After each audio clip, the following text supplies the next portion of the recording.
شریعت اپنی انتہا اپنے آتم درجے پہ موجود ہو، وہاں پہ ایک عام انسان پہ تبلیغ کی کیا ذمہ داری بنتی ہے؟ آیا وہ اپنے آپ کو چھپا لے یا پھر معاشرے میں جا کے اپنا کردار ادا کرے؟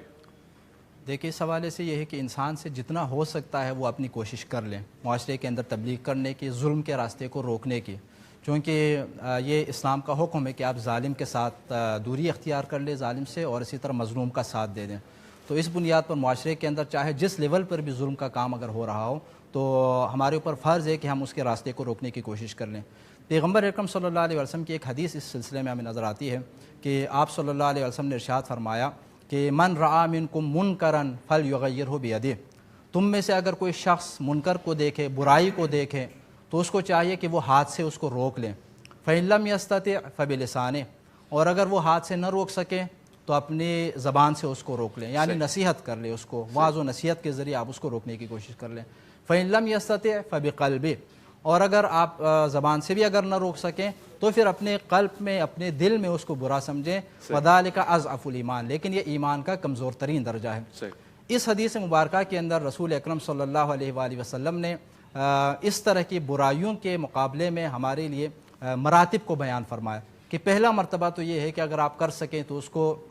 روکنے کی کوشش کر لیں، اپنے ہاتھ سے روکنے کی کوشش کر لیں۔ البتہ یہاں پر علماء نے بھی اس کی تشریح کرتے ہوئے بیان فرمایا ہے کہ بیدہ سے مراد طاقت کے زور پر روکنا ہے، اور طاقت کے زور پر جو روکنا ہے وہ اسلامی معاشرے کے اندر ریاست کی ذمہ داری ہوتی ہے، عام لوگوں کی ذمہ داری نہیں ہوتی کہ وہ معاشرے کے اندر لوگوں کو اس طرح ہاتھ سے روکنے کی کوشش کر لیں۔ البتہ چھوٹے لیول پر جو ہے وہ عام لوگوں کے اوپر بھی ہے۔ جیسے ایک باپ ہے، وہ اپنے گھر کے اندر دیکھتا ہے کہ اس کے بچے برائی کی طرف جا رہے ہیں تو بیٹے کو روک لیں،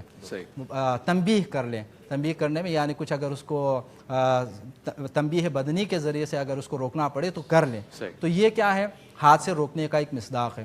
تو اگر یہ نہ کر سکے تو پھر آپ زبان سے روک لیں، نصیحت تو کر سکتے ہیں، آپ اس کو کم از کم یہ تو بتا سکتے ہیں کہ یہ جس رستے کی طرف آپ چل رہے ہیں یہ رستہ برا ہے، یہ گمراہی کا رستہ ہے، آپ اس سے واپس آ جائیں، یہ ظلم ہے، ظلم نہ کریں، ظلم کرنے کی وجہ سے معاشرے کے اندر لوگوں کے حقوق ضائع ہو جاتے ہیں، آپ یہ تو کہہ سکتے ہیں۔ تو دوسرا طریقہ یہی زبان سے۔ لیکن کبھی کبھی ایسا بھی ہو سکتا ہے کہ وہ جو برائی انجام دینے والے ہیں وہ اتنے برے ہیں کہ آپ اس کے سامنے